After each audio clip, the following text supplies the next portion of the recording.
Oh, hey, Internet. Okay, so this is a video that I've been waiting to do for quite some time. Um, so, yeah, it's about this movie that I saw last night that completely destroyed me inside and outside and just, you see that over there? That's my heart. That's my heart over there.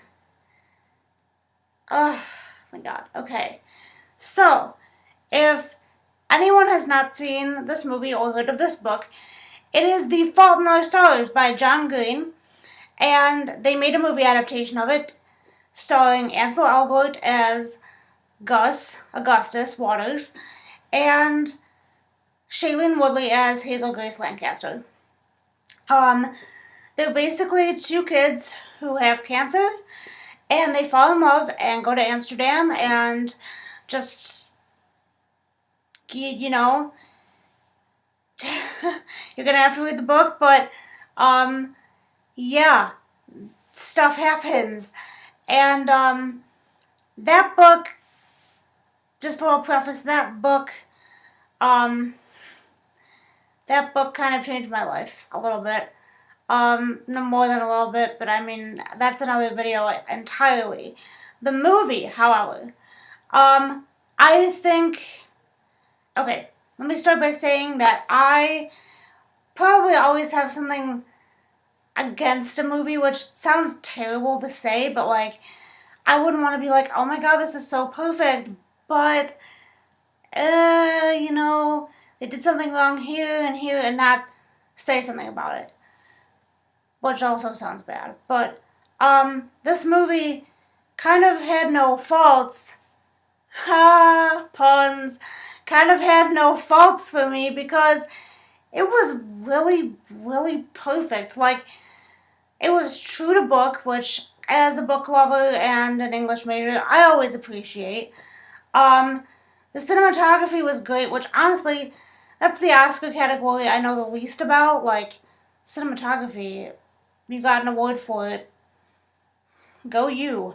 And everything, like, down to the costumes and the casting, just everything was A+, 2 thumbs up, 5 stars, like, it was amazing. And, I don't know, I think,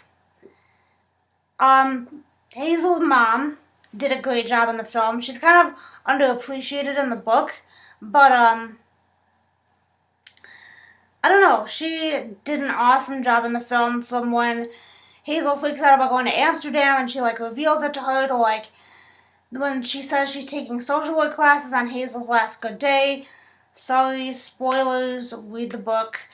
Also, Ansel Elgort did a notable job, both as a attractive male species, which,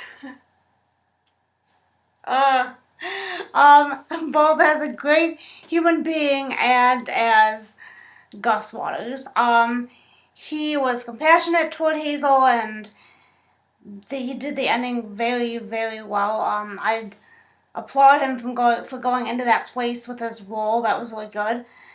And lastly, I will talk about my doppelganger, apparently, because people have been saying I kind of look like her.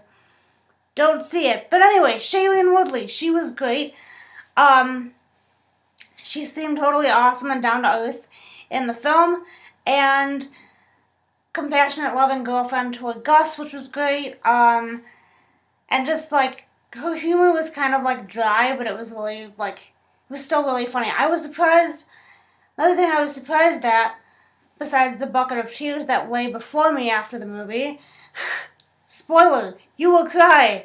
No, I mean, if you don't cry, I don't hold anything against you. I didn't cry the first time I watched The Notebook, and people think I'm a heartless person, so can't please everybody, I guess. I was surprised how much I laughed. That's what I was going to talk about. I was surprised how much I laughed the entire film.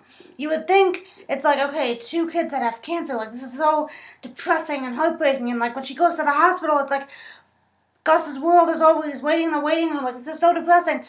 But, like, after that, like, I just found, I mean, it was equal parts laughter and crying. Like, it made me think, in a lot of new ways, but then, like, it just really entertained my, like, sense of humor.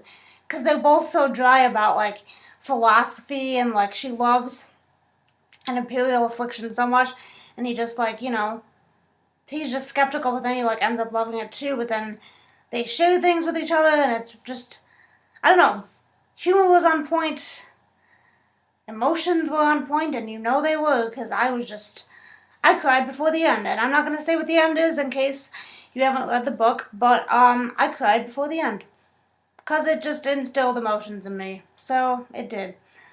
I don't know, I just kind of want to, like, sit in front of this tapestry and sob, because it was really good, and it was really touching, and it made me think of my own experiences in the hospital, which is a good thing, actually. I just kind of, not just kind of found out, kind of found out as a result of reading this novel and seeing this movie. So, I don't know what else I can say.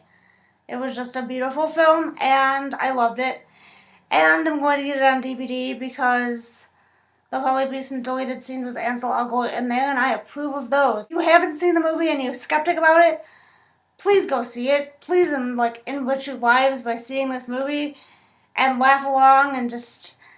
Oh, and then I should mention, because, you know, my core is music. The soundtrack was awesome. Birdie, Ed Sheeran, Codaline, One Republic, like, a lot of good artists that like, really mellowed out the film and, like, just made it flow really nicely along. So, anyway, music was on point. Other than that, I don't really have any other things to say about this movie.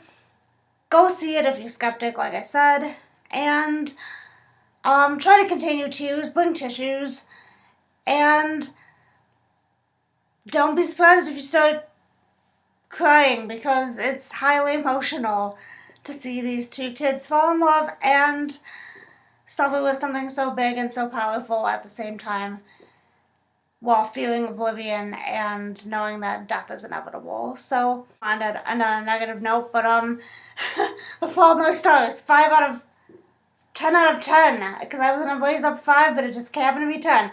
10 out of 10.